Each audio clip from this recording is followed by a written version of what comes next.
Hello बच्चों, कैसे हो? सब बढ़िया है ना? गुड। तो देखिए, आज हम एक्टिव वॉइस से पैसिव वॉइस कैसे बनाते हैं ये मात्र आप 2 सेकंड में सीख जाओगे। मैं सिखा के छोड़ूंगा आपको।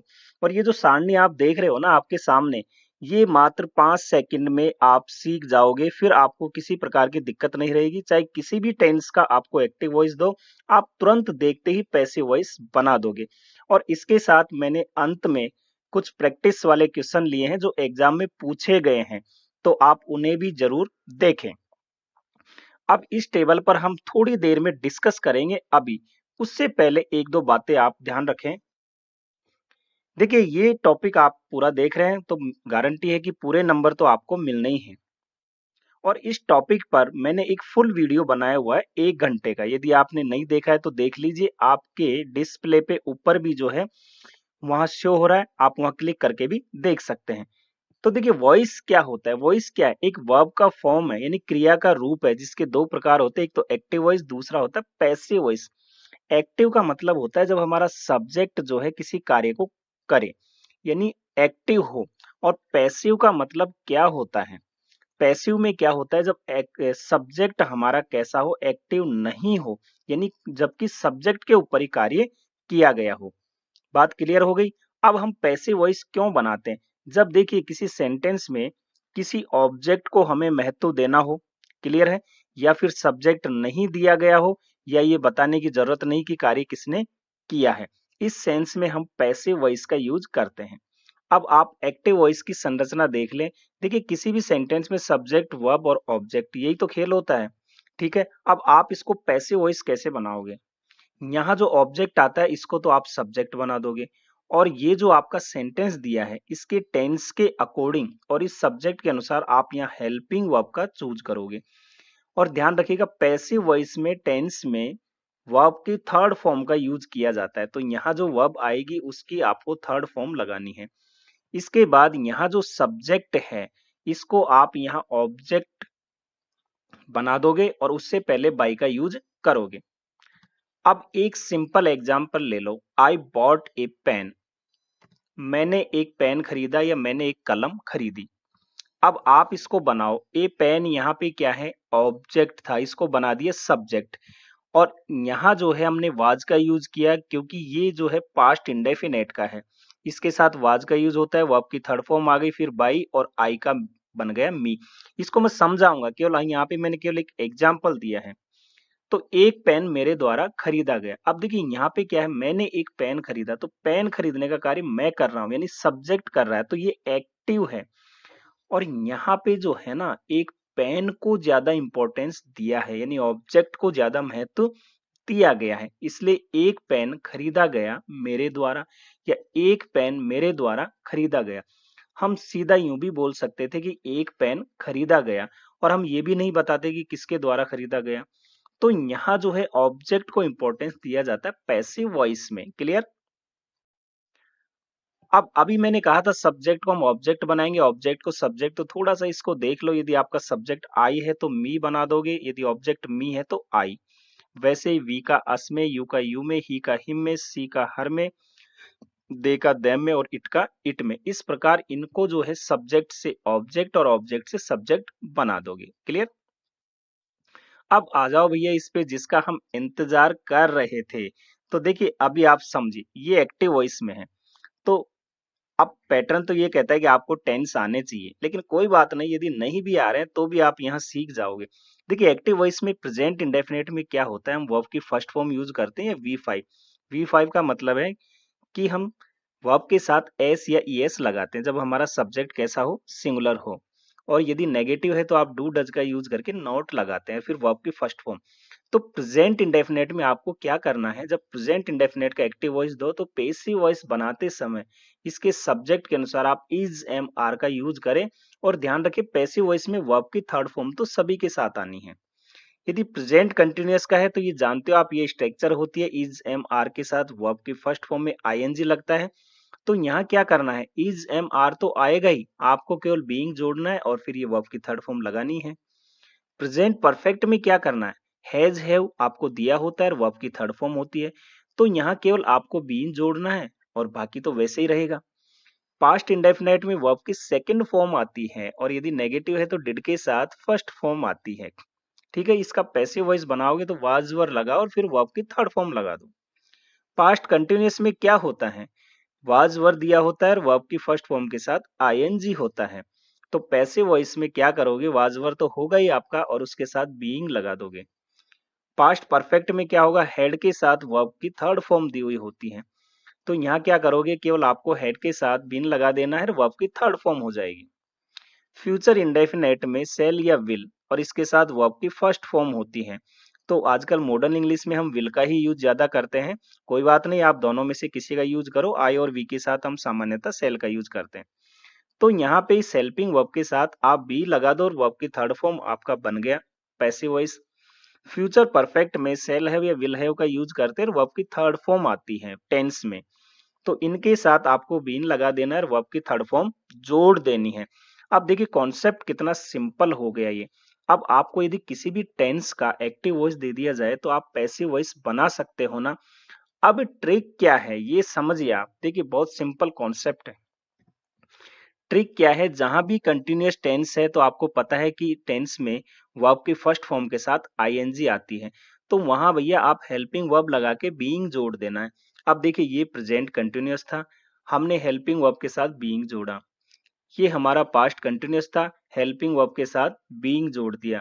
तो एक कॉन्सेप्ट तो ये क्लियर कि यदि हमारा एक्टिव वॉइस में आईएनजी फॉर्म यूज होता है तो फिर आप उसके साथ उसमें जो है जब पैसिव वॉइस बनाओगे तो बीइंग का यूज कर दोगे। क्लियर। दूसरा क्या है, जिसमें जिस टेंस में आपने हैज हैव और हैड का यूज हो रहा है उनके साथ इस हेल्पिंग वर्ब के साथ आपको बिन लगा देना है। जैसे प्रेजेंट परफेक्ट में हैज हैव का यूज करना है तो आपको बिन लगा देना है। यहाँ पास्ट परफेक्ट में हैड का यूज हो रहा है तो आपको बिन लगा देना है। फ्यूचर परफेक्ट में भी यहाँ हैव का यूज होता है तो आपको बिन लगा देना है। तो कॉन्सेप्ट क्लियर हो गया ना। यदि वर्ब की आईएनजी फॉर्म है तो उसके साथ आपको बीइंग लगाना है जब पैसिव वॉइस बनाना है। और यदि आपको हैज हैव और हैड दिया है टेंस में तो आपको बी डबल ई एन लगाना है। अब बचे हमारे तीन, क्या प्रेजेंट इंडेफिनेट, तो ध्यान रखो इज एम आर लगाते हैं। पास्ट इंडेफिनेट में वाज वर लगाते हैं और फ्यूचर इंडेफिनेट में सेल विल तो है ही, केवल आपको बी का यूज करना है। क्लियर है। बाकी बचे चार टेंस तो उनका जो है एक्टिव से पैसिव वॉइस मॉडर्न इंग्लिश में नहीं बनाया जाता है। इसकी फोटो ले लो, क्लिक करो। अब आ जाइए, मैं आपको कुछ एग्जाम्पल ले लेता हूं। जैसे सी राइट्स ए लेटर, तो इसका मतलब वह एक पत्र लिखती है। राइट्स यहाँ पे आया है तो टेंस आप पहचानिए पहले किसका है, प्रेजेंट इंडेफिनेट का, क्योंकि ये सिंगुलर सब्जेक्ट है और इसके साथ वर्ब में एस या ईएस हम लगाते हैं। अब आपको दिक्कत कहाँ आती है भैया, ऑब्जेक्ट पहचानने में। तो देखिए एक सिंपल सा तरीका है, क्या आप वर्ब से क्या लगाकर क्वेश्चन पूछ लो या किसे लगाकर, यानी कि या तो व्हाट या फिर whom, इससे आप क्वेश्चन करो आपको ऑब्जेक्ट मिल जाएगा। और वैसे सामान्यतः हम देखें तो वर्ब के बाद ही ऑब्जेक्ट आता है। क्लियर है।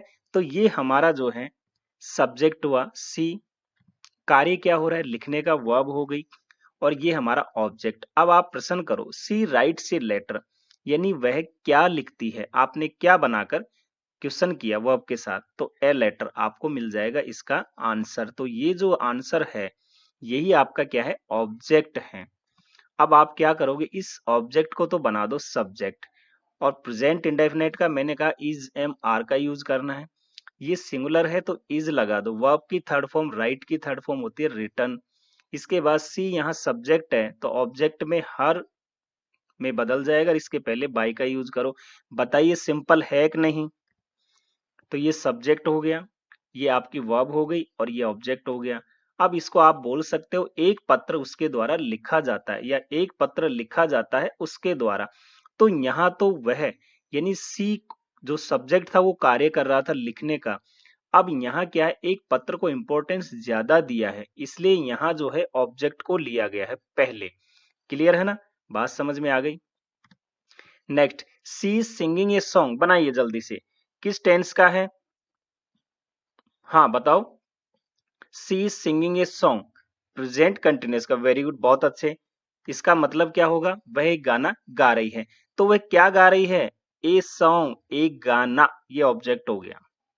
ए सॉन्ग ऑब्जेक्ट, और प्रेजेंट कंटिन्यूअस का है तो इज एम आर के साथ बीइंग का यूज होगा, क्योंकि कंटिन्यूअस है, आईएनजी आ गया ना यहाँ, इसलिए मैंने कहा जहां आईएनजी आ जाए तो उसमें आपको बीइंग लगाना है।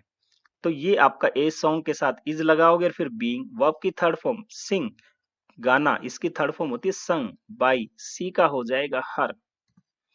तो एक गाना उसके द्वारा गाया जा रहा है, बन गया भैया passive voice. I have bought A car, मैंने एक कार खरीदी है, तो हैव के साथ थर्ड फॉर्म है, मतलब कि प्रेजेंट परफेक्ट का है।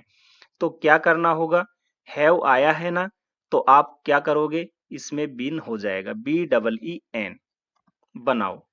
ऑब्जेक्ट हो गया, उसने क्या खरीदी, ए कार, ए आपका ऑब्जेक्ट हो गया, सिंगुलर है, हैज का यूज होगा, फिर आप बीन लगा दो, और वर्ब की थर्ड फॉर्म तो इसमें आती है परफेक्ट में, तो बाई और आई का हो जाएगा मी। क्लियर। तो एक कार मेरे द्वारा खरीदी गई है। Next, Ravi stall my pen, मतलब रवि ने मेरा पेन चुराया। तो देखिए यहाँ पे कोई हेल्पिंग वर्ब नहीं है, तो हेल्पिंग वर्ब नहीं है तो ये वर्ब की सेकंड फॉर्म हुई स्टॉल, स्टील का सेकंड फॉर्म स्टॉल, यानी कोई चीज चुराना। तो किसका है भैया, पास्ट इंडेफिनेट का है। याद करो टेबल, पास्ट इंडेफिनेट में वाज वर्ब का यूज करना है, उसके साथ वर्ब की थर्ड फॉर्म। तो उसने क्या चुराया, माई पेन, ये तो हो गया ऑब्जेक्ट। माई पेन ऑब्जेक्ट हो गया, सिंगुलर है, आप वाज का यूज करोगे। वर्ब की थर्ड फॉर्म स्टोल की हो जाएगी स्टोलन, बाई, किसके द्वारा, रवि। तो मेरा पेन रवि द्वारा चुराया गया। The boys were playing cricket, लड़के क्रिकेट खेल रहे थे, किसका है, पास्ट कंटिन्यूअस का है, क्या खेल रहे थे, क्रिकेट, ऑब्जेक्ट हो गया, वर्ब के बाद ही आ गया। तो क्रिकेट किसका है, पास्ट कंटिन्यूअस का, तो क्या करोगे, वाज वर्ब के साथ बीइंग का यूज करोगे, ठीक है ना। तो यहाँ पे क्रिकेट के साथ वाज आएगा, फिर बीइंग, वर्ब क्या है, प्ले, खेलना, थर्ड फॉर्म प्लेड बाई, किसके द्वारा, द बॉयज लिख दोगे, द बॉयज। तो क्रिकेट लड़कों द्वारा खेला जा रहा था। She had written a letter, वह एक पत्र लिख चुकी थी। She had written a letter, वह एक पत्र लिख चुकी थी, बनाओ क्या लिख चुकी थी, ए लेटर, ऑब्जेक्ट हो गया लेटर, इसके साथ हेड का यूज, और हेड आ गया, वर्ब की थर्ड फॉर्म लगा दो बीन, ठीक है। इसके बाद वर्ब की थर्ड फॉर्म इसमें वैसे भी है, तो रिटन बाई, सी का हो जाएगा हर। तो एक पत्र उसके द्वारा लिखा जा चुका था।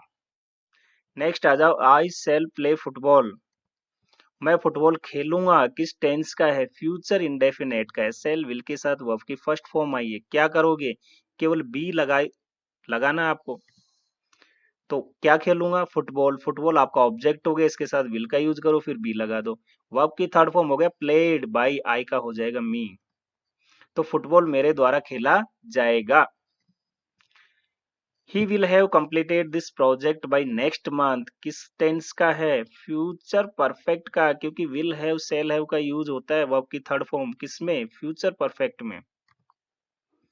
वह अगले महीने तक इस प्रोजेक्ट को पूर्ण कर चुका होगा, क्या पूर्ण कर चुका होगा, दिस प्रोजेक्ट, ऑब्जेक्ट हो गया, वर्ब के बाद आया है, तो दिस प्रोजेक्ट विल हैव, और इसके साथ आपको बीन का यूज करना है।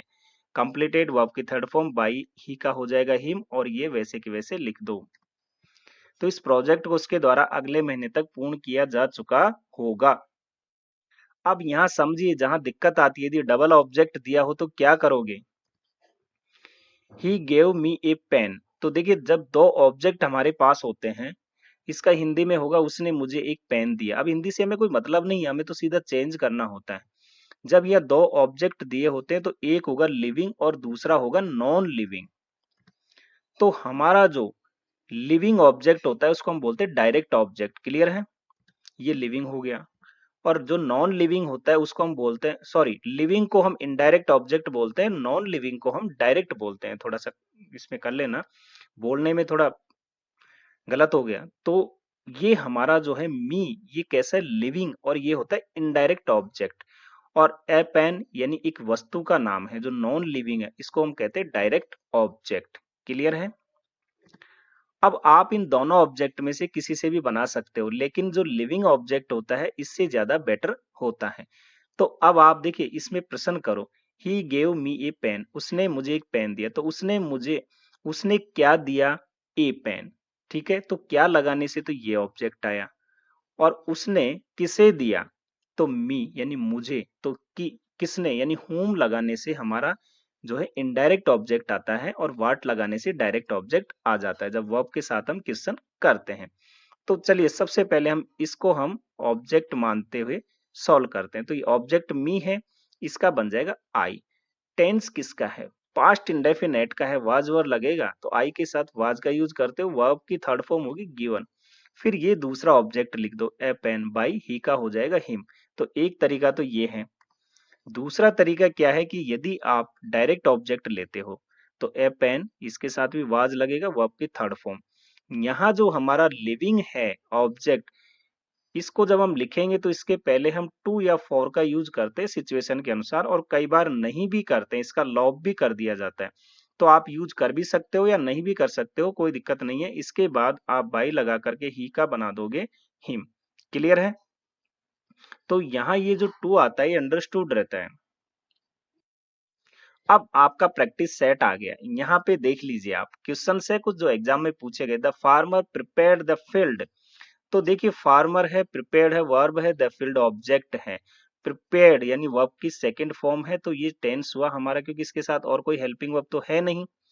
तो पास्ट इंडेफिनेट का हो गया भैया, वाज वर लगा तो ऑब्जेक्ट पकड़ो यहाँ पे द फील्ड। तो आपका क्या आएगा? द फील्ड सिंगुलर है तो वाज के साथ थर्ड फॉर्म आएगी। तो यहाँ पहले आप देख लो वाज के साथ, तो यहाँ तो वर है, इसको तो हटा दो आप, है ना। क्या करोगे? यहाँ तो वर आया है तो ये तो आपका आंसर ही नहीं होगा। यहाँ भी वर आ गया, ये भी आंसर नहीं होगा। यहाँ वाज तो आया है लेकिन इसके साथ बीइंग आया है तो बीइंग तो होगा ही नहीं। क्यों? क्योंकि ये पास्ट इंडेफिनेट का है। तो ये आपका हो सकता है। देखिए द फील्ड ऑब्जेक्ट हो गया, इसके बाद वाज, फिर प्रिपेयर्ड बाई द फार्मर। तो ये आंसर आपका क्लिक हो गया, तो सेकंड का काम था। Next, Sharma was cleaning the house. तो यहाँ पे देखिए द हाउस आपका ऑब्जेक्ट है, ये हो गया वाज, और यहाँ क्लीनिंग आया है वर्ब की फर्स्ट फॉर्म में आईएनजी। तो ये हमारा पास्ट कंटिन्यूअस का है। और पास्ट कंटिन्यूअस में हमने क्या बताया कि वाज वर्ब के साथ बीइंग का यूज होता है। तो द हाउस है, सिंगुलर है, तो वाज के साथ बीइंग का यूज होगा। अब आप देख लीजिए वाज के साथ बीइंग कहाँ रहा है, केवल एक ही तो ये है हमारा ऑप्शन जिसमें वाज के साथ बीइंग आ रहा है। तो आपको कुछ करना ही नहीं, डायरेक्ट आंसर मिल गया। द हाउस आपका ऑब्जेक्ट था, सब्जेक्ट बना दिया इसके साथ वाज, फिर बीइंग, और ये क्लीन का हो जाएगा clean, third form by Sharma. Answer हो गया, ये लो देखते ही। Next, I bought a new shirt last week. तो क्या है? न्यू शर्ट खरीदी, ऑब्जेक्ट हो गया बॉट, यानी इसके पहले कोई हेल्पिंग वर्ब नहीं है तो पास्ट इंडेफिनेट का है। ठीक है ना। अब पास्ट इंडेफिनेट में आप क्या करोगे? वाज वर्ब के साथ थर्ड फॉर्म आती है केवल। तो ए न्यू शर्ट सिंगुलर है तो वाज के साथ केवल थर्ड फॉर्म आएगी। अब आप देखिए ये तो कॉमन है। अब आप पहले यहाँ देख लो, वाज इसमें भी आया है एक तो, और थर्ड फॉर्म भी आई है, वाज इसमें भी है और थर्ड फॉर्म भी है, बाकी तो वैसे ही हट गए ये। तो अब क्या दिक्कत है? Last week a new shirt was bought by I, और last week a new shirt was bought by me. तो ये क्यों नहीं होगा? क्योंकि यहाँ आई जो सब्जेक्ट था ना, तो यहाँ ऑब्जेक्ट के रूप में बदलना था, तो मी आना था, इसलिए ये तो हो गया गलत। तो सही क्या होगा? ये वाला। तो हो गया हमारा थर्ड सही। एक और एग्जांपल ले, the gatekeeper refuse him admittance. तो अब यहाँ पे देखिए दो दो ऑब्जेक्ट है, हिम भी है और एडमिटेंस भी है कि उसने प्रवेश से मना किया। ठीक है, तो किसे? उसे। किस लिए? तो प्रवेश के लिए। अब आप यहाँ पे देखिए, कोई आप इसमें से और इसमें से किसी को भी ऑब्जेक्ट बना सकते हो। पहले सेंटेंस देख लीजिए, रिफ्यूज है, रिफ्यूज है, सेकंड फॉर्म है, इसके साथ कोई वर्ब नहीं है तो पास्ट इंडेफिनेट का है। तो क्लियर है कि वाज वर्ब के साथ आपको थर्ड फॉर्म आएगी। तो यहाँ तो इज है, हटा दो। यहाँ भी इज है, हटा दो। अब यहाँ पे आया है वाज, यहाँ भी वाज आया है। अब इन दोनों में देख लेते हैं, लेकिन यहाँ एडमिटेंस को इसने सब्जेक्ट माना है और यहाँ पे ही पे, पहले इसको देख लेते हैं। तो हिम का आप बन गया ही, इसके बाद वाज आएगा, वर्ब की थर्ड फॉर्म आ गई, और ये दूसरा ऑब्जेक्ट लिख ही दोगे बाई द गेट कीपर। तो सही तो यही लग रहा है, लेकिन इसको भी जस्टिफाई कर लेते हैं। तो यहाँ इसको ऑब्जेक्ट माना, इसके साथ वाज भी है, रिफ्यूज है बाय द गेट कीपर, सही तो है। सही है क्या? नहीं, ऑब्जेक्ट छोड़ दिया, जो दूसरा वाला था वो नहीं लिखा ना यहाँ पे। डायरेक्ट यहाँ बाई लगा करके ये लिख दिया, इसलिए आंसर हो गया हमारा ए सही। क्लियर है कॉन्सेप्ट? बहुत सिंपल शब्दों में मैंने समझाया, आपको समझ में आया और मजा भी आया होगा। तो इसको लाइक करें, शेयर करें, अपने साथियों के साथ एंजॉय करते रहिए, और इस वीडियो को आप जो है ज्यादा से ज्यादा शेयर करें और मेरे साथ आप एंजॉय करते रहिए।